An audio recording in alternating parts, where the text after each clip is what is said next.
Hello friends, welcome to my YouTube channel.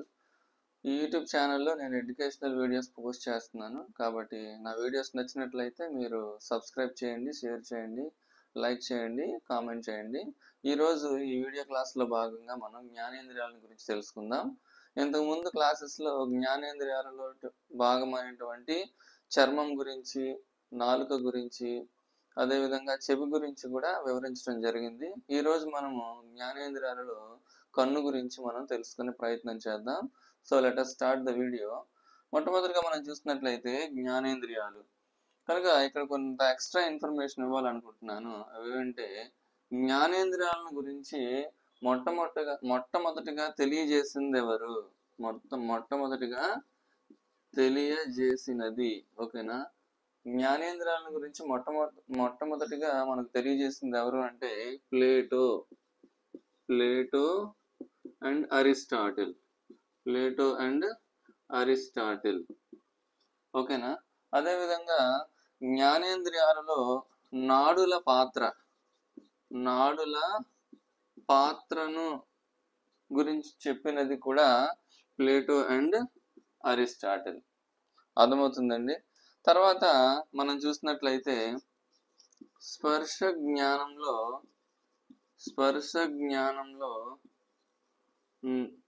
నాడులు, ఓకేనా, నాడుల పాత్రను వివరించినది ఎవరు అంటే ఆల్బర్టస్ మాగ్నస్.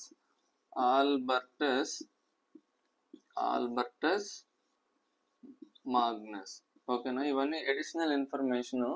ఓకే, మీకు అంత ఉపయోగకరంగా ఉంటాయి. మొట్టమొదటిగా జ్ఞానేంద్రియాల గురించి తెలియజేసింది ఎవరు అంటే ప్లేటో అండ్ అరిస్టాటిల్. తర్వాత జ్ఞానేంద్రియాలలో నాడుల పాత్రను గురించి వివరించింది కూడా ప్లేటో అండ్ అరిస్టాటిల్. ఓకేనా? స్పర్శ జ్ఞానంలో నాడులు పాత్రను వివరించింది, లేదా స్పర్శ జ్ఞానంలో నాడులు ప్రధాన పాత్రను వహిస్తాయి అని చెప్పింది ఎవరు అంటే ఆల్బర్టస్ మాగ్నస్. ఓకేనండి. తర్వాత మనం చూస్తే మన యొక్క కంటికి, అర్థమైందండి, కంటికి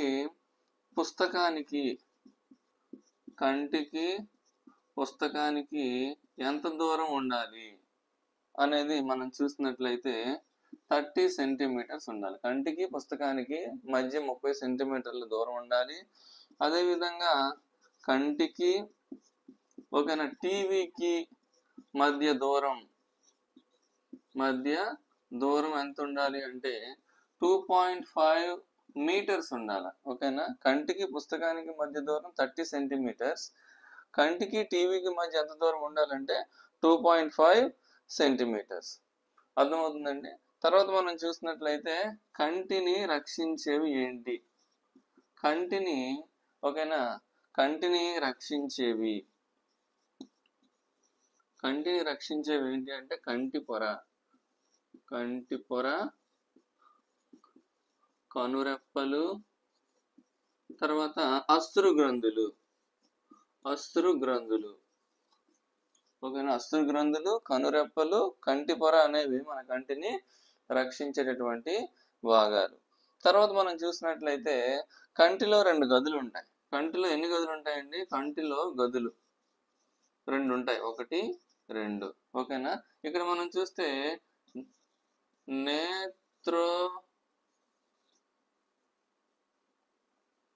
చూడండి, నేత్రోదక కక్ష, ఓకేనా. తర్వాత కాచ్వత్ కక్ష, ఓకేనా. కంటిలో ఎన్ని గదులు ఉంటాయంటే నేత్రోదక కక్ష, తర్వాత కాచ్వత్ కక్ష ఉంటాయి. నేత్రోదక కక్షలో నీరు వంటి పదార్థం ఉంటే కాచ్వత్ కక్షలో, ఓకేనా, జెల్లీ వంటి పదార్థం ఉంటుంది. ఓకేనండి. నేత్రోదక కక్షలో నీరు వంటి పదార్థము, కాచ్వత్ కక్షలో జెల్లీ వంటి పదార్థము ఉంటాయి. ఈ 2 గదుల్లో ఉన్నటువంటి ఈ నీరు వంటి పదార్థము, జెల్లీ వంటి పదార్థము కంటిని ఏం చేస్తాయంటే యాంత్రిక అగాధాల నుండి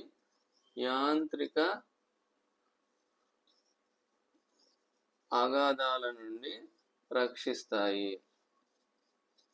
యాంత్రిక అగాధాల నుండి ఏం చేస్తాయి? రక్షిస్తాయి. ఓకేనా? ఇది మనం జ్ఞానేంద్రియాల గురించి మనం చూస్తున్నాము. దానిలో మొట్టమొదటిగా దేని గురించి చూస్తున్నాం అంటే కంటి గురించి చూస్తున్నాం. ఇక్కడ మనం చెప్పడం మర్చిపోయాను. కంటిని గురించిన అధ్యయనాన్ని ఏమంటారు అంటే ఆప్థమాలజీ అంటారు. ఆప్థమాలజీ. ఓకేనా. కంటి వైద్యుడిని ఏమంటారు? ఆప్థమాలజిస్ట్ అంటారు. ఓకేనా. కంటి వైద్యుడిని ఆప్థమాలజిస్ట్ అంటారు. కంటి యొక్క అధ్యయనాన్ని ఆప్థమాలజీ అంటారు. ఓకేనండి. ఇప్పుడు మనం తర్వాత మిగిలిన క్లాసులోకి వెళ్దాం. చూడండి, దయచేసి మీరందరూ కూడా జాగ్రత్తగా ఆలకించినట్లయితే మీరు ఎగ్జామ్లో జాగ్రత్తగా ఆన్సర్ చేసే అవకాశము ఉంటుంది. ఇప్పుడు మనం చూస్తే కంటిలో ఇంకా ఏమేమి ఉంటాయి? కంటిలో గదుల గురించి చూస్తాము. ఏంటండి అవి? కాచోత్ కక్ష, నేత్రోదక కక్ష. కాచోత్ కక్షలో నీరు వంటి పదార్థము, నేత్రోదక కక్షలో నీరు వంటి పదార్థము, కాచోత్ కక్షలో ఏముంటుంది? జెల్లీ వంటి పదార్థం ఉంటుందని చెప్పాం. ఇప్పుడు మనం చూస్తే కంటిలో ఉండే పొరలు, కంటిలో గల పొరలు. ఓకేనండి. కంటిలో గల పొరలు 3. ఓకేనా. అవి ఏంటంటే ఇప్పుడు మనము చూద్దాం. జాగ్రత్తగా ఆలకించండి. డిఎస్సికి, టెట్ ఇంకా ఇతర కాంపిటేటివ్ ఎగ్జామ్స్ ప్రిపేర్ అయ్యే వారందరికీ కూడా నా యొక్క వీడియోస్ ఎంతో ఉపయోగకరంగా ఉంటాయి. ఫస్ట్ మనం చూస్తే కంటిలోని పొరలు, ఒకటి దృఢస్థరం. చెప్పండి, దృఢస్థరం. రెండోది ఏంటండి? రక్తపటలం. మూడోది ఏంటండి? రెటీనా. మూడోది ఏంటి చెప్పండి? రెటీనా లేదా నేత్రపటలం అంటారు. నేత్రపటలం లేదా రెటీనా అంటారు. ఓకేనా. ఇప్పుడు మనము దృఢస్థరం గురించి మనం చూద్దాం. దృఢస్థరం. ఓకేనా. దృఢస్థరం కంటిలో గల ఒక పొర దృఢస్థరం. దృఢస్థరం ఎలా ఉంటుంది? దృఢంగా, ఓకే, తంతుయుతంగా ఉంటుంది. దృఢంగా మరియు తంతుయుతంగా, ఇంకా తెలుపు రంగులో ఉంటుంది. ఎలా ఉంటుంది చెప్పండి? తెలుపు రంగులో ఉంటుంది. దృఢస్థరం దృఢంగా ఉంటుంది, తంతుయుతంగా ఉంటుంది, తెలుపు రంగులో ఉంటుంది. ఓకేనా. దృఢస్థరం. ఓకేనా. నెక్స్ట్ చూస్తే దృఢస్థరం ఉబ్బి ఒకటి ఏర్పడుతుంది. దృఢస్థరం ఉబ్బి ఏం ఏర్పడుతుంది అంటే కార్నియా పొర. ఓకేనా. దృఢస్థరం ఉబ్బి ఏం ఏర్పరుస్తుంది అంటే కార్నియా పొరను లేదా ఇదేంటి తెలుగులో ఏమంటారు? శుక్ల పటలాన్ని ఏర్పరుస్తుంది. శుక్ల పటలం. ఓకేనా. దృఢస్థరం ఉబ్బి కార్నియా పొరను లేదా శుక్ల పటలాన్ని ఏర్పరుస్తుంది. అర్థమవుతుందండి. మనం బిట్ ఎలాగ అడుగుతాం? దృఢస్థరం ఉబ్బి ఏ పొరను ఏర్పరుస్తుంది? శుక్ల పటలాన్ని ఏర్పరుస్తుంది లేదా కార్నియా పొరను ఏర్పరుస్తుంది. ఓకేనా. ఇక్కడ మనం చూస్తే మనము నేత్రదానం చేస్తాం కదా. నేత్రదానం చేసినప్పుడు దేనిని సేకరిస్తారు? నేత్రదానం చేసేటప్పుడు, ఓకేనా, ఇక్కడ కార్నియా పొరను సేకరిస్తారు. కార్నియా పొరను లేదా లేదా దేన్ని తెలుగులో శుక్ల పటలాన్ని, ఓకేనా, సేకరిస్తారు. చాలా ఇంపార్టెంట్ బిట్. ఓకేనండి. అర్థమవుతుందండి. కాబట్టి ఇప్పుడు మనం చూస్తే కార్నియా పొర అనేది ఎలా ఏర్పడుతుంది? దృఢస్థరం ఉబ్బటం వల్ల కార్నియా పొర ఏర్పడుతుంది. ఈ కార్నియా పొరను లేదా దృఢస్థరాన్ని శుక్ల పటలాన్ని నేత్రదానం చేసేటప్పుడు దానిని ఏం చేస్తారు? సేకరిస్తారు. ఓకేనా. తర్వాత దృఢస్థరం గురించి. ఓకే. దృఢస్థరం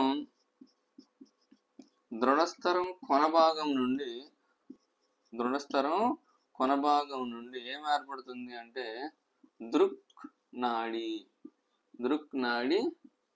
ఏర్పడుతుంది. ఓకేనండి. కనుక ఇక్కడ మనం చూస్తే దృక్ నాడి ఎక్కడ నుండి ఏర్పడుతుంది? దృఢస్థరం కొన నుండి ఏర్పడుతుంది. కార్నియా పొర లేదా శుక్ల పటలం ఎక్కడ నుండి ఏర్పడుతుంది అంటే దృఢస్థరం ఉబ్బటం వలన ఏర్పడుతుంది. దృఢస్థరం ఎలా ఉంటుంది? దృఢయుతంగా, తంతుయుతంగా, తెలుపు రంగులో ఉంటుంది. నేత్రదానం చేసేటప్పుడు దేనిని సేకరిస్తారు? కార్నియా పొరను సేకరిస్తారు. ఇది దృఢస్థరాన్ని గురించినటువంటి ఇన్ఫర్మేషన్. ఇప్పుడు మనం రక్తపటలం గురించి చూద్దాం. ఓకేనా. మీరు అందరూ ఫాలో అవుతున్నారని నమ్ముతున్నాను. మీరు ఈ విధంగా ఫాలో అయ్యి నా యొక్క వీడియోస్ని సపోర్ట్ చేయండి. తద్వారా మీరు షేర్ చేసినా, కామెంట్ చేసినా, లైక్ చేసినా ఈ యొక్క వీడియోస్ ఇంకా చాలా మందికి ప్రమోట్ అయ్యే అవకాశం ఉంది కాబట్టి మీరు జాగ్రత్తగా వీటిని చూడవలసిందిగా మనవి చేస్తున్నాను. ఇప్పుడు రక్తపటలం, ఓకేనండి. రక్తపటలం గురించి చూద్దాం. ఓకే, రక్తపటలం ఎలా ఉంటుంది? నల్లగా ఉంటుంది. రక్తపటలం నల్లగా అనేక రక్తనాళాలతో ఉంటుంది. ఓకే, అనేక రక్తనాళాలను కలిగి ఉంటుంది. ఇది నల్లగా ఉంటుంది. ఓకేనా. ఇక్కడ నుండి మనం చూస్తే తారక అనేటటువంటి భాగము, ఓకేనా, తారక చుట్టూ రక్తపటలం నుండి ఏర్పడిన భాగాన్ని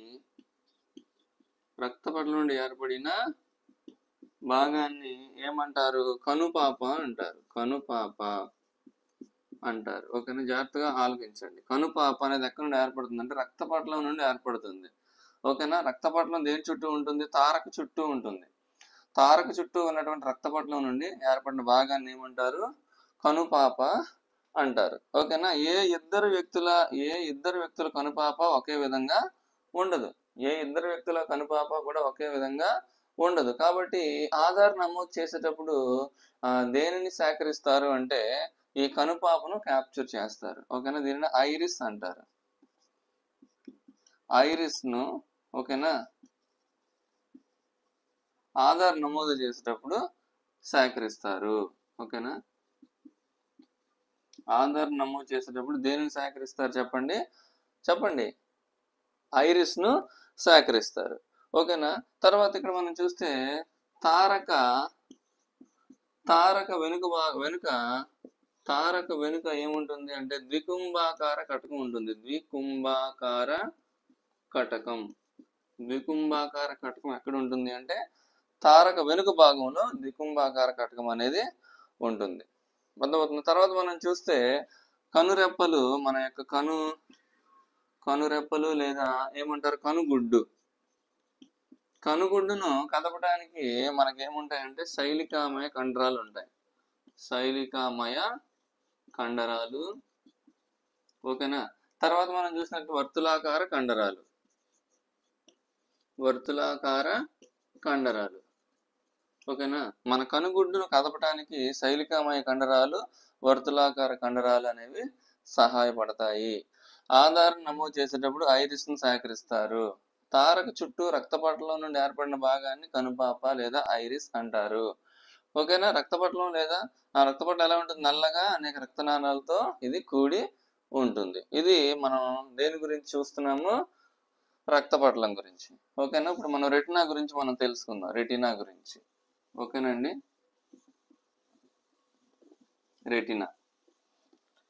రెటినా అంటే ఏంటండి? నేత్రపటలం. రెటినాని ఏమంటారు? ఓకేనా, నేత్రపటలం అంటారు. ఓకే, రెటినా గురించి ఇలా రాస్తున్నాను. ఓకేనా. కనుక దీనిలో ఏముంటాయి? ఓకేనా. లేదా నేత్రపటలాన్ని ఏమంటారంటే కంటి జ్ఞాన భాగం అంటారు. ఇక్కడ రాస్తాను చూడండి. నేత్రపటలాన్ని ఏమంటారంటే కంటిలో జ్ఞాన భాగం అంటారు. కంటిలో జ్ఞాన భాగం ఏది అంటే రెటినా లేదా నేత్రపటలం. ఓకే, ఈ నేత్రపటలంలో 2 రకాల కణాలు ఉంటాయి. ఓకేనా. నేత్రపటలంలో ఎన్ని రకాల కణాలు ఉంటాయి? 2 రకాల కణాలు ఉంటాయి. అవన్నీ మనందరికి తెలిసినవే. చూడండి. ఒకటోది ఏంటి చెప్పండి? దండాలు. ఏముంటాయి? వస్తుంది ఏంటంటే దండాలు. రెండోది ఏంటంటే కోనులు లేదా శంకులు. ఒక దండాలను ఏమంటారు? రాడ్స్ అంటారు. ఓకేనా. శంకులను ఏమంటారు? కోన్స్ అంటారు. ఓకేనా. సో కంటిలోని జ్ఞాన భాగము నేత్రపటలం లేదా రెటినా. కంటిలో 2 రకాల కణాలు ఉంటాయి. దండాలు, కోనులు, లేదా దండాలు, శంకులు, లేదా రాడ్స్, కోన్స్. కనుక వీటి గురించి మనం జాగ్రత్తగా తెలుసుకోవాలి. ఓకేనా. కనుక ఇక్కడ రాస్తాను చూడండి. ఓకేనా.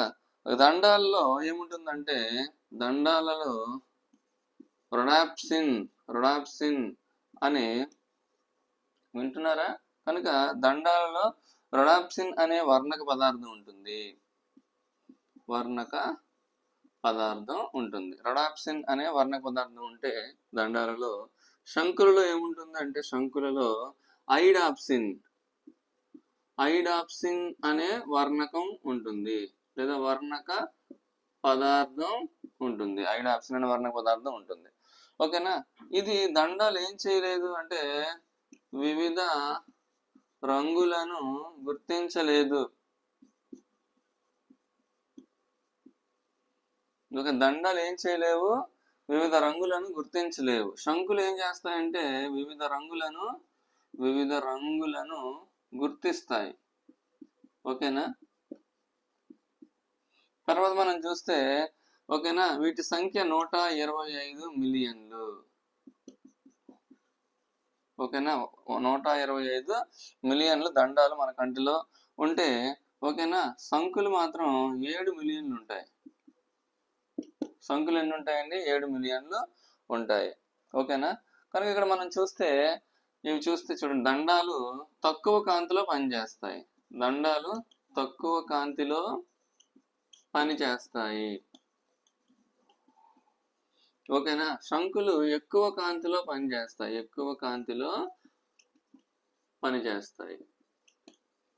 Differences between rods and cones అన్నమాట. కాబట్టి ఇక్కడ మనం చూస్తే రాడ్స్ ఈజ్ టు కోన్స్ అంటే దండాలు శంకుల యొక్క నిష్పత్తి ఎలా ఉంటుంది అంటే 15:1 ఉంటుంది. 15:1 అనేది దండాలు కోనుల యొక్క నిష్పత్తి. అర్థమవుతుందా? కనుక మనం చూసినట్లయితే నేత్రపటలంలో ప్రతిబింబం ఎలా ఏర్పడుతుంది? ఓకేనా. ఇది తర్వాత ఈ దండాలు కోనులు అయిపోయాయి. ఇంకొక 2 పాయింట్లు ఇక్కడ మనం చూస్తే ఓకేనా. కనుక నేత్రపటలం మీద ఓకే మన యొక్క ప్రతిబింబం ఎలా ఏర్పడుతుందంటే ప్రతిబింబం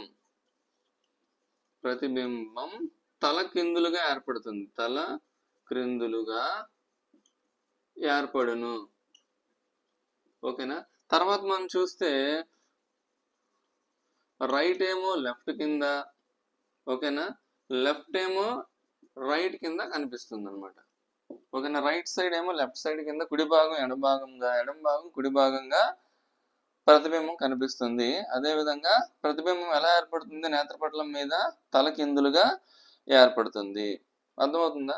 కనుక నేత్రపటలం పైన ఏర్పడిన యొక్క ప్రతిబింబం ఎంత సమయం ఉంటుంది అంటే ఓకేనా ప్రతిబింబం ఎంత సమయం ఉంటుంది అంటే 1/6 సెకండ్స్. ఓకేనా 1/6 సెకండ్స్ లేదా 0.1 సెకండ్స్. ఓకేనా. మన కంటి యొక్క నేత్రపటలం మీద ఏర్పడినటువంటి ప్రతిబింబం ఎంత సమయం పాటు ఉంటుందంటే 0.1 సెకండ్ లేదా 1.6 సెకండ్ అనేది ఆన్సర్. ఓకేనా అండి. కాబట్టి మనం ఇక్కడ దృఢస్థరంగా చూసాము. దృఢంగా ఉంటుంది, తంతుయుతంగా ఉంటుంది, తెలుపు రంగులో ఉంటుంది. రక్తపటలం నల్లగా ఉంటుంది, అనేక రక్తనాళాలను కలిగి ఉంటుంది. నేత్రపటలం ఏమో కంటిలోని జ్ఞాన భాగం అని, దీంట్లో దండాలు శంకులను ఉంటాయని నేర్చుకున్నాం. రొడాప్సిన్ ఉంటుంది, ఐడాప్సిన్ ఉంటుంది. వివిధ రంగులను గుర్తించగలదు. 125 మిలియన్స్ దండాలు ఉంటే 7 మిలియన్స్ మాత్రమే శంకులు ఉంటాయి. తక్కువ కాంతిలో పనిచేస్తాయి ఈ దండాలు, ఎక్కువ కాంతిలో పనిచేస్తాయి శంకులు. ఓకేనా. ప్రతిబింబం తలకిందులుగా ఏర్పడుతుంది, రైట్ లెఫ్ట్ కింద, లెఫ్ట్ రైట్ కింద ఏర్పడుతుంది. ఓకేనా. నేత్రపటలం మీద ఏర్పడిన ప్రతిబింబం 1/6 సెకండ్స్ పాటు ఉంటుంది లేదా 0.1 సెకండ్ పాటు ఉంటుంది. ఓకేనా. తర్వాత మనము లాస్ట్ పార్ట్కి వచ్చేసాము కంటిలో. అదేంటంటే కంటికి వచ్చే వ్యాధులు ఏంటి అనే విషయాన్ని కూడా మనము తెలుసుకోవాలి. ఓకేనా. అది కూడా మనం చెప్పుకొని ఈ యొక్క క్లాస్ని ముగించుకుందాం. చూడండి, కానీ కంటికి వచ్చే వ్యాధులు, కంటి వ్యాధులు కంటికి వచ్చే వ్యాధులు ఏంటండి? ఓకేనా. రేచీకటి, వర్ణాంధత్వం. ఓకేనా. వర్ణాంధత్వం. ఇంకా మీ అందరికి బాగా తెలుసు జెరాఫ్థాల్మియా.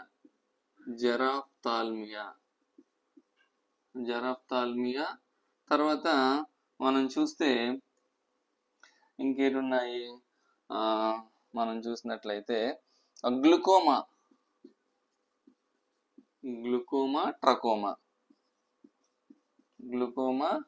ట్రకోమా అనేవి కూడా కంటికి వచ్చేటటువంటి వ్యాధులు. తర్వాత ఇంకా కండ్ల కలక కూడా వస్తుంది. కండ్ల కలక. వీటితో పాటు మనం 2 విషయాలు ఇప్పుడు గుర్తుపెట్టుకోవాలి. అదేంటంటే హ్రస్వ దృష్టి, హ్రస్వ దృష్టి, హ్రస్వ దృష్టి. ఓకేనా. తర్వాత దీర్ఘ దృష్టి, దీర్ఘ దృష్టి. ఓకే, హ్రస్వ దృష్టి, దీర్ఘ దృష్టి. హ్రస్వ దృష్టి అంటే అర్థం ఏంటి అంటే దగ్గర వస్తువులను చూడగలగటం, దగ్గర వస్తువులను చూడగలం. ఓకేనా. అందరూ ఏమో హ్రస్వ దృష్టి అంటే దగ్గరగా ఉన్న వస్తువులు చూడలేకపోవడం అనుకుంటారు, అది కాదు. హ్రస్వ దృష్టి అంటే దగ్గరగా ఉన్న వస్తువులను చూడగలగటం. దీర్ఘ దృష్టి అంటే దూరంగా ఉన్న వస్తువులను చూడగలగటం. ఓకేనా, వస్తువులను చూడగలగటం. కనుక ఇక్కడ హ్రస్వ దృష్టిలో హ్రస్వ దృష్టిని లేదా హ్రస్వ దృష్టి కలిగి ఉన్నవారు ఏ కటకాన్ని వాడాలి అంటే పుటాకార కటకాన్ని వాడాలి, పుటాకార కటకం. ఓకేనా. దీర్ఘ దృష్టి ఉన్నవారు ఏ కటకాన్ని వాడాలి, కుంభాకార కటకం, కుంభాకార కటకాన్ని వాడాలి. ఓకేనండి. తర్వాత ఇవి కంటి వ్యాధులు. తర్వాత ఇప్పుడే గుర్తొచ్చింది అవి ఏంటంటే చూడండి, అందచుక్క అంటే ఏంటి, అందచుక్క. అందచుక్క అంటే ఏంటండి, అందచుక్కని బ్లైండ్ స్పాట్ అని అంటారు. ఓకేనా. దృక్నాడి, తర్వాత దృక్నాడి రెటీనా కలిసే చోట కణాలు ఏవి కూడా దండాలు కోనులు అనేవి ఉండవు. ఓకేనా. ఓకేనా. దృక్నాడి రెటీనా కలిసే చోటుని ఏమంటారంటే అందచుక్క అంటారు, అందచుక్క అంటారు. ఇక్కడ దండాలు కోనులు లేదా రాడ్స్, ఓకేనా, కోన్స్ ఉండవు. ఓకేనా. ఇంకో బిట్ ఏంటంటే మనం చూస్తే పచ్చ చుక్క. చెప్పండి, పచ్చ చుక్క. అందచుక్క అంటే దృక్నాడి రెటీనా కలిసే చోట దండాలు కోనులు లేని భాగాన్ని అందచుక్క అంటారు. పచ్చ చుక్క అంటే ఏంటి, పచ్చ చుక్క అంటే తారకకు ఎదురుగా ఉండే